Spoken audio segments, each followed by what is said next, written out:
Bonjour Anne Pariot. Bonjour. Vous êtes comédienne cette voix. Bonjour. Vous serez pour toujours Nikita dans le film de Luc Besson qui vous a valu le César de la meilleure actrice en 91. Bonjour Thierry Sorel. Bonjour. Vous êtes producteur au sein de Fédération Entertainment. C'est une société française. Une société indépendante française de production.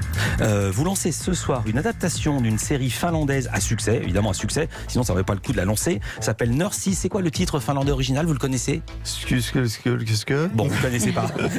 C'est rebaptisé ici, chez nous, H24. C'est ce soir à 21h sur TF1. Ça se passe dans un service des urgences d'un hôpital. C'est quoi le pitch, l'idée générale, Thierry? Alors H24, c'est une série médicale qui a pour particularité de mettre en avant des infirmières. On a l'habitude de voir des séries médicales avec des docteurs, Dr House, des internes comme Grey's Anatomy, mais là, nos personnages principaux sont 4 femmes, 4 infirmières. Anne Pariot, qui est votre personnage, Gabrielle? Alors, c'est la chef cadre des infirmières. Donc, elle supervise un peu comme ça tout son cheptel d'infirmières. Et voilà, elle est en charge de gérer quand un patient arrive, dans quel bloc on le dirige. Elle gère un peu, elle est la coordination entre médecins, chirurgiens, infirmières, intendance en fait. Mais alors, elle est très pro, dans le boulot elle est très directive, mais dans sa vie intime elle est très fragile. C'est ça qui vous a intéressé dans le personnage? Moi, j'aime toujours les personnages polymorphes et j'aime effectivement toujours cette dose de fragilité dans la force. Et effectivement, sous ces couverts de personnages avec une ascendance et une autorité, c'est finalement quelqu'un de fragile, comme vous l'avez dit, de sensible, avec un humour aussi, et assez dans les excès. Bah tiens, l'humour, on va l'entendre. On a choisi un extrait dans ce passage. Vous êtes comme toutes les infirmières, vous êtes sur les fronts, vous occupez des patients, vous répondez au téléphone, c'est les urgences, et en même temps, vous formez une jeune infirmière qui déboule, qui ne sait pas encore comment il faut faire sa manucure. Urgence chirurgicale? Ah, c'est bien ça. Depuis quelle heure? Ok. Je vous rappelle pour confirmer. C'était l'agence de biomédecine. On a un cœur pour Mathieu Dubois, la myocardite. Génial. Je peux informer sa femme? Et je mets Sophia sur le transfert. Ok. Tiffaine, tu passeras au vestiaire retirer le vernis. C'est joli, mais c'est pas la croisette ici. Bim. Frédéric Bell, qui a l'air complètement à l'ouest, qu'on entend, et pour cause, elle est accro à la morphine. Il y a 2 autres infirmières. Il y a Sophia, qui est jouée par Barbara Cabrita, qui est mère de famille. Elle reprend son travail, mais elle veut être médecin, mais son mari veut pas. Et enfin, Tiffaine, qui a un problème d'ongles. Florence Coste, la petite nouvelle, elle élève seule son petit garçon et elle arrondit ses fins de mois en devenant call girl le soir. C'est la vie, ça? C'est la vie. Vous avez forcé le trait, ou est-ce que c'est presque représentatif de certaines professions qui, avec le temps, se sont dégradées? Alors, on a forcé le trait, évidemment, on fait de la fiction, puis l'objectif, c'est d'installer une série avec des personnages qui en ont sous le pied, comme on dit, qui ont des failles, qui ont des faiblesses, pour qu'ils puissent durer très très longtemps, qu'on puisse les suivre pendant très longtemps. Après, il faut savoir que c'est un milieu difficile.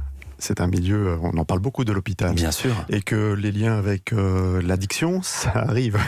Que les difficultés de fin de mois, ça arrive.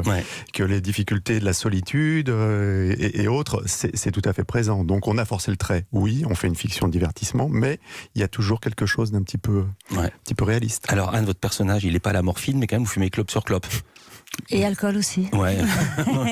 Et parce que je pense que c'est des personnages en fait qui se sont confrontés tellement à la misère et à la mort que finalement ils sont énormément dans la vie et énormément dans le plaisir en fait aussi dès qu'ils travaillent plus, parce que c'est comme un rappel permanent de dire il faut en profiter, il faut vivre en fait. Ce que je sais, c'est que vous avez préparé le rôle en amont, en allant dans des hôpitaux, en rencontrant des infirmières. Comment c'était? En étant en immersion, oui, c'était essentiel et incroyable.